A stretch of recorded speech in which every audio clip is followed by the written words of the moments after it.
നിങ്ങളിൽ പലർക്കും പലപ്പോഴും ദഹനം ശരിയാവാത്ത അവസ്ഥ ഗ്യാസാണ്, വയറ് വീർത്തിരിക്കുകയാണ് ഭക്ഷണം കഴിച്ചാൽ ഉടനെ എന്ന് പറയാറുണ്ടല്ലേ. എന്തായിരിക്കും ആ ഒരു വയറ് വീർപ്പിന്റെ കാരണം എന്ന് പറയുന്നത്?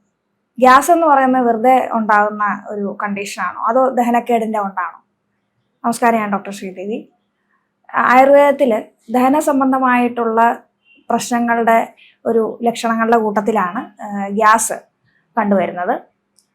വാതദോഷം അധികരിക്കുമ്പോഴാണ്, ശരീരത്തിൽ വാതദോഷം അധികരിക്കുമ്പോഴാണ് ഗ്യാസ് ഒക്കെ പോലുള്ള ലക്ഷണങ്ങൾ കാണുന്നത്. അപ്പോൾ എന്താണ് ഇതിൻ്റെ മെയിനായിട്ടുള്ള കാരണങ്ങൾ?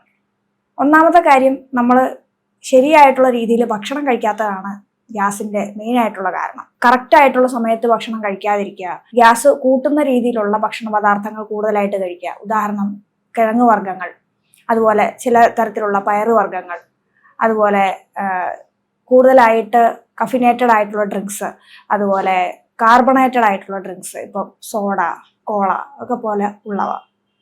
അപ്പോൾ ഇതെല്ലാം കഴിച്ചു കഴിയുമ്പോൾ എന്താണ്, നമ്മുടെ ദഹന വ്യവസ്ഥയ്ക്ക് പ്രശ്നം ഉണ്ടാകുന്നു. അപ്പോഴാണ് ഗ്യാസ്, അതുപോലെ ചിലർക്ക് നെഞ്ചരിച്ചിൽ കണ്ടുവരാറുണ്ട്.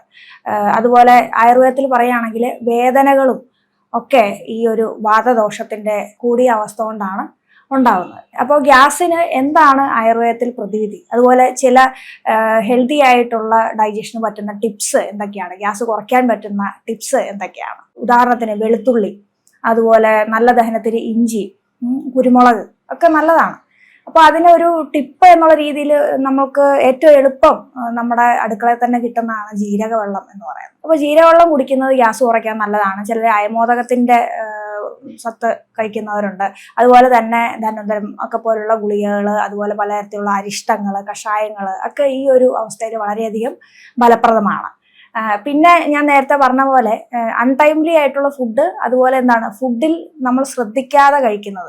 ഇപ്പോൾ നമ്മൾ നമ്മുടെ മുമ്പിൽ ഇരിക്കുന്ന ഫോൺ നോക്കിയിട്ട്, അല്ലെങ്കിൽ പറഞ്ഞ പോലെ TV നോക്കിയിട്ട്, അതുപോലെ വേറെ എന്തെങ്കിലും ചിന്തിച്ചുകൊണ്ട്, അല്ലെങ്കിൽ വളരെയധികം സ്ട്രെസ്ഫുൾ ആയിട്ട് ഒക്കെ ഭക്ഷണം കഴിച്ചു കഴിഞ്ഞാൽ അൾട്ടിമേറ്റ്ലി എന്താണ്, അത് ഈ പറഞ്ഞ പോലെ ഗ്യാസിലേക്കൊക്കെ നയിക്കാനുള്ള സാധ്യതകൾ കൂടുതലാണ്. അതുപോലെ ഇപ്പം കൂടുതലായിട്ട് ഭക്ഷണം നമ്മൾ കഴിക്കുന്നത്, അതായത് ഹെവി ആയിട്ടുള്ള ഫുഡ് കൂടുതലായിട്ട് കഴിക്കുന്നത്, അതുപോലെ സ്പൈസി ആയിട്ടുള്ള ഫുഡ് കൂടുതൽ കഴിക്കുന്നത്, പഴകിയ ഭക്ഷണം, തണുത്ത ഭക്ഷണം കൂടുതൽ കഴിക്കുന്നത്, ഇതൊക്കെ ഗ്യാസ് പിന്നീട് ഉണ്ടാകാനായിട്ടുള്ള കാരണങ്ങളായിട്ട് മാറുന്നുണ്ട്. അപ്പോൾ അതുകൊണ്ട് തന്നെ പെട്ടെന്ന് ദഹിക്കാൻ പറ്റുന്നതും ദഹനത്തിന് ഉതകുന്നതുമായിട്ടുള്ള, ഇപ്പോൾ ഉദാഹരണം നമ്മൾ പറയാണ് കഞ്ഞി ആണെന്നുണ്ടെങ്കിൽ എന്താണ്, പെട്ടെന്ന് ദഹിക്കാൻ പറ്റും അല്ലേ. അതുപോലെ തന്നെ ഇപ്പോൾ സംഭാരം, അതുപോലെ തന്നെ ഇപ്പോൾ കാച്ചിയ മോര്, അങ്ങനെയുള്ള കുറച്ച് ലഘുവായിട്ടുള്ള പദാർത്ഥങ്ങൾ നമ്മുടെ ഭക്ഷണ ശൈലിയിൽ ഉൾപ്പെടുത്തി കഴിഞ്ഞാൽ നല്ലതായിരിക്കും.